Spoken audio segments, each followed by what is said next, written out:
Mga kamanok, ang maganda kasi dito, sa loob ng isang buwan, makikitaan mo kaagad ng resulta ang katawan ng inyong mga alaga.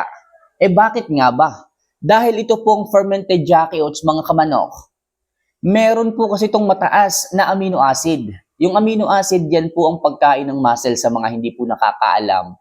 Amino acid, yan po ang pag pinagsama-sama nyo, yan po ang nagiging protina. Pag naging protina at napunta sa sistema ng manok, doon po nabibuild ang magandang pangangatawan. So sa fermentation process, mas mabilis ang effectivity sa katawan. Sa fermentation process, mas lumalabas ang napakaraming bitamina at kakayahan ng pagkain ito na bigyan ng mas malusog na pangangatawan ng inyong mga alaga. Tandaan nyo ito mga kamanok.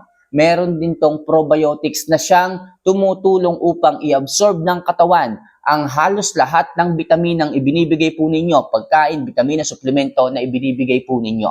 Kasi po kung aasahan nyo po yung mga bitamina, suplemento, wala po yung probiotics. Kaya hindi nyo po kaagad makikitaan ng resulta ang inyong mga alaga.